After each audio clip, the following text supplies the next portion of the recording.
Scene 14, the Dominion Advance. An army enters an abandoned city expecting victory. What it often finds instead is the person who chose to remain behind. Frontier Archives, Ground Warfare Records, Vol. 6. The village was empty only minutes earlier. Its pathways had carried families toward the western forests. Children had looked back at their homes. Elders had touched doorways they might never see again. Now, the Ashari village belonged only to silence. Lanterns hung broken above the paths. Cooking fires smoldered unattended. Tables still held unfinished meals. A wooden practice spear lay abandoned beside one of the homes. The village had not been destroyed. That made the emptiness feel worse. It looked as though life had simply vanished. The Dominion entered in formation. 2 lines of Marines moved through the crystal trees, weapons raised, visors scanning. Every doorway became a possible threat. Every shadow became a hiding place. They had conquered cities larger than continents. They had crossed worlds defended by armies. Yet the abandoned village made them uneasy. There were no barricades, no soldiers, no resistance, only the quiet evidence of people who had left everything behind. Advance by sections. Check every structure. No explosives. No indiscriminate fire. Commander, thermal scans show no civilian presence. Confirm before entering. The General's order remains in effect. No civilians are to be harmed. And the Guardian? The Guardian is not a civilian.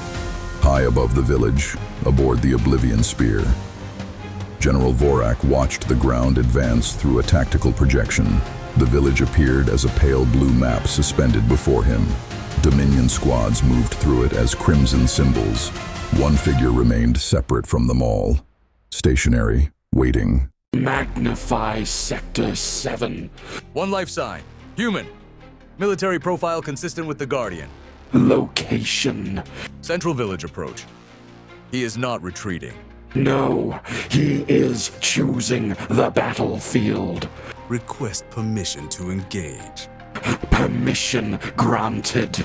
But understand this clearly, Commander.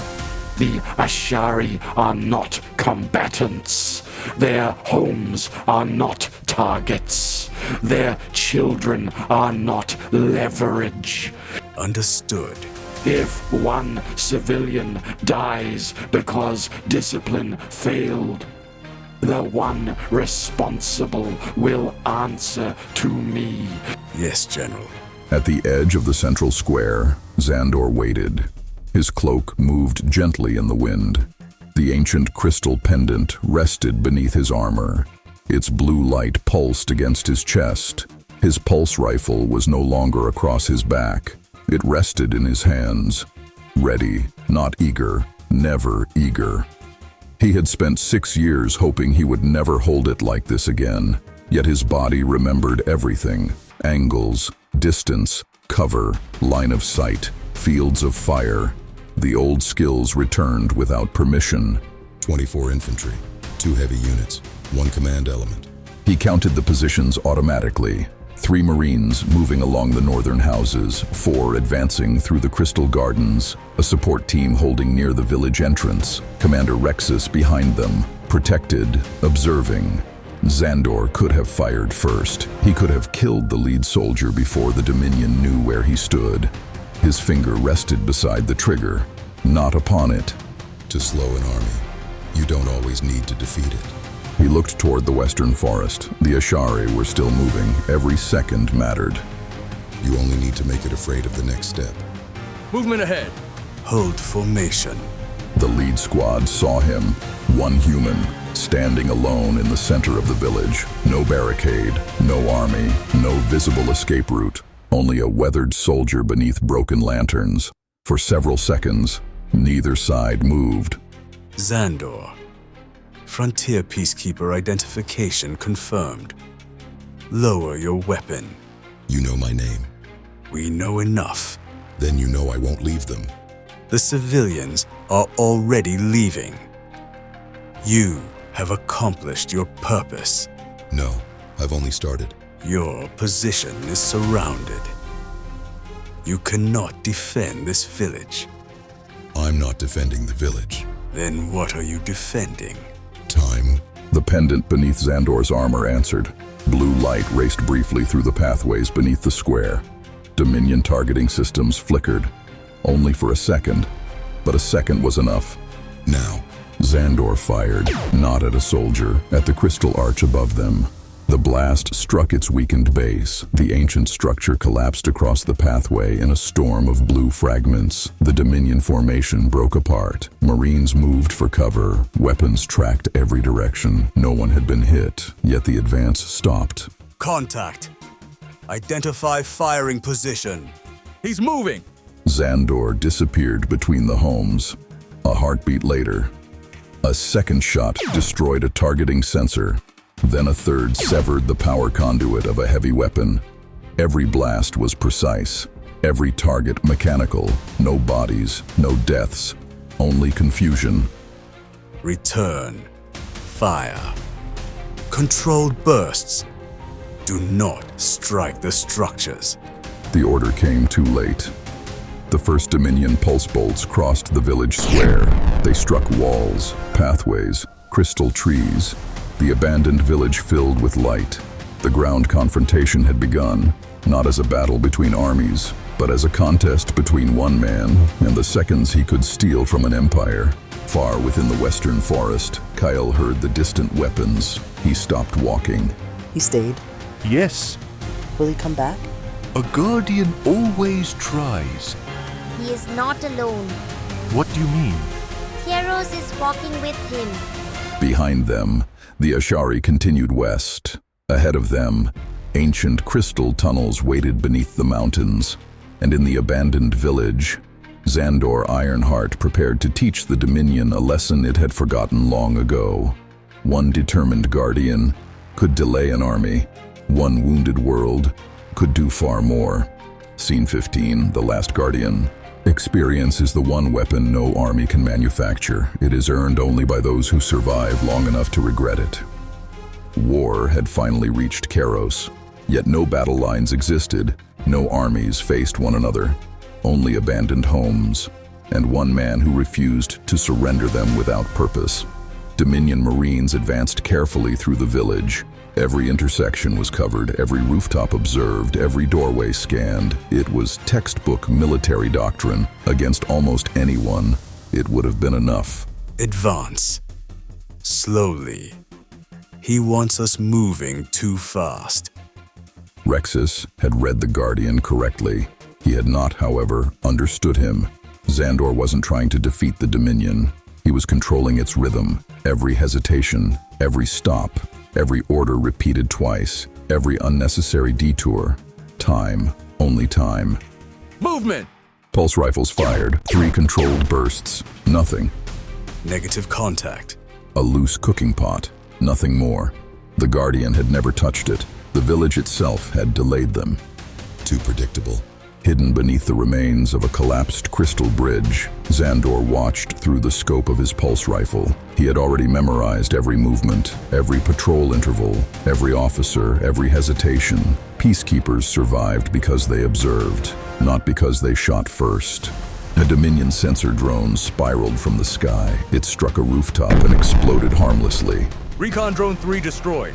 He isn't shooting soldiers. No, Commander. Only our eyes. He wants us blind. No, he wanted them slow.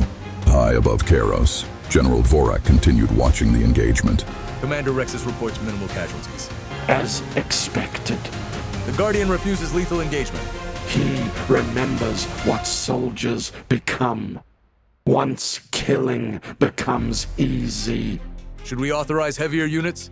No, if one Guardian delays an army, perhaps the army should ask why.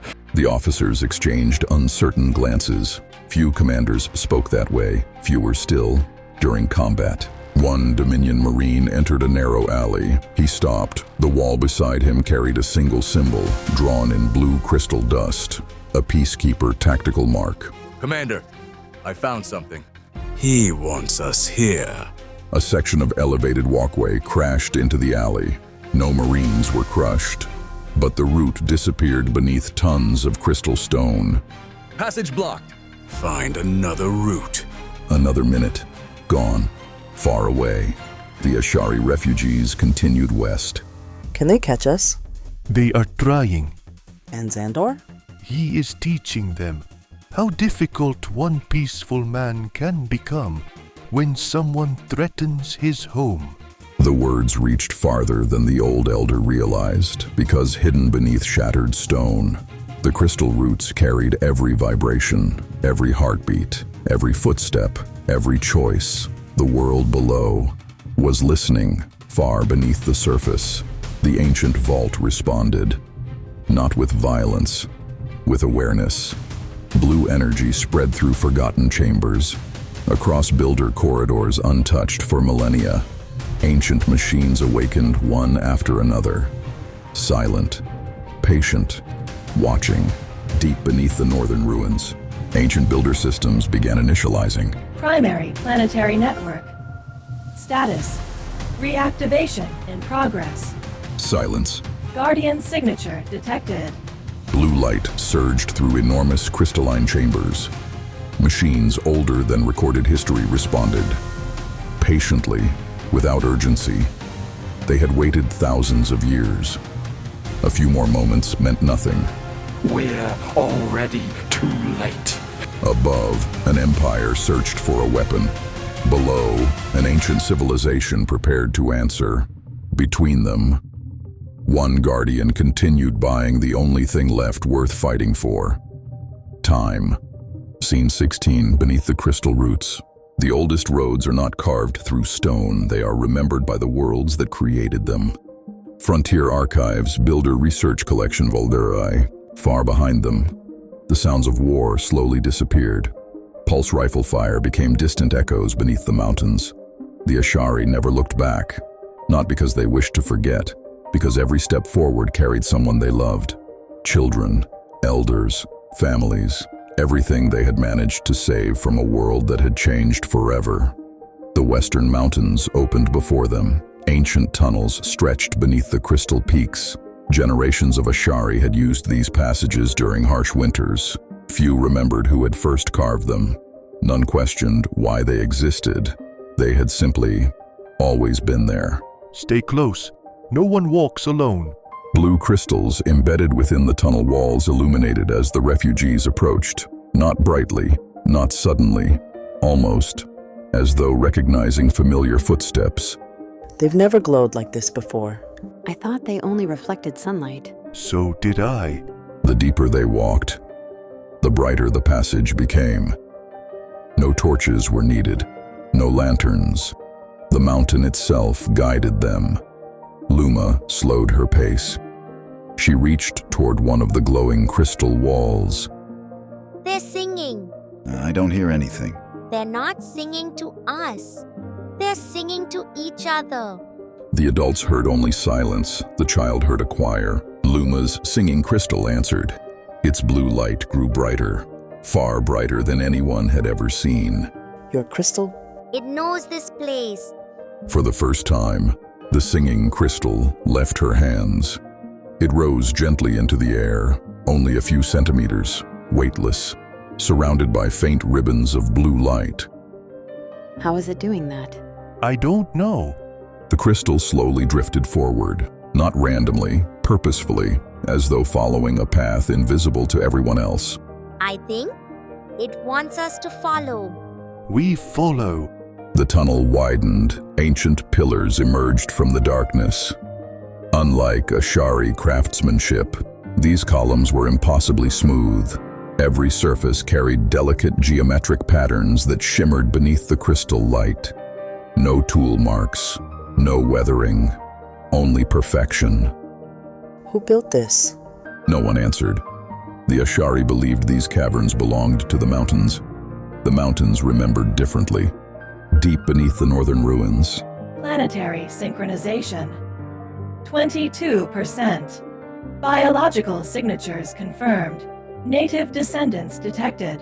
Guardian signature detected. Crystal tunnels. the floating crystal stopped. Ahead, the passage ended at an enormous stone doorway. No Ashari had ever spoken of it. No child had ever reached it. The doorway stretched nearly 30 meters high. Its surface was covered with glowing blue symbols. None belonged to any known language. I've never seen this. Neither had Karam. Slowly, the old elder approached. His hand touched the ancient stone. The symbols immediately brightened. They're happy. What? The mountain. It says, "Welcome home." No one moved, not because they doubted her, because something inside every Ashari felt she had spoken the truth. For generations, we believed these mountains protected us. Perhaps they were waiting. Access protocol initiated. The journey west had become something far greater. It was no longer an escape. It was an invitation. Scene 17, the sleeping city. Every civilization leaves monuments to what it achieved. The builders left monuments to what they feared. Where a mountain had stood, there was now only silence. The Dominion orbital lance had erased centuries of stone in a single heartbeat. Yet something remained, not destroyed, revealed.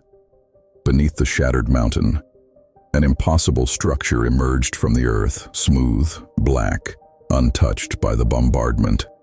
Dust slid across its surface without leaving a mark. Crimson flames reflected upon it, but the stone itself seemed to absorb the light. The mountain had not hidden ruins. It had hidden a city. Engineering teams forward. No heavy excavation. I want every structure preserved. Commander, our scanners are failing. Explain. The material doesn't reflect energy. It absorbs it. Nothing absorbs everything. It does, aboard the Oblivion Spear. General, we have visual confirmation. The city possessed no towers, no walls, no roads, only enormous geometric structures arranged with impossible precision. Every angle aligned with another, every line continued beyond sight. It resembled architecture, designed by mathematics itself. Estimated age. Continue. Our calculations no longer fit accepted galactic history. It predates every known civilization. Possibly by millions of years. The builders. Among the Dominion, the builders existed only in forbidden archives. A civilization so ancient, many believed it had never existed at all, until now. The city is generating power. Impossible. There are no visible reactors. There don't appear to be any. And yet, it is alive. Planetary synchronization. 38%. Primary vault awakening. Awaiting Guardian. Surface excavation. I've never seen characters like these. Can you translate them? No, but they aren't random. Every Dominion scanner flickered simultaneously. Helmet displays briefly failed. Weapon diagnostics rebooted. Navigation grids vanished. Commander, we've lost synchronization. Restore it. We're trying. They were no longer controlling the battlefield. The battlefield was beginning to control them. Western crystal tunnels. They found it. What did you say? The people from the sky. They opened the sleeping place. How could you know that? I didn't know. Someone told me. The Builder City. A massive circular chamber, kilometers across, hidden beneath Kheros since before recorded time. Blue light slowly spread across the floor. Ancient mechanisms rotated for the first time in ages. An enormous central structure emerged from darkness. It resembled neither machine nor building. It resembled a doorway, larger than mountains, perfectly circular, covered with millions of luminous builder symbols, dormant, waiting. Guardian confirmed. Native descendants confirmed. Builder vault authorization progressing. 43%. This was never a weapon. No, General. I believe it's a gateway. Kheros had never been hiding a weapon. It had been guarding a door.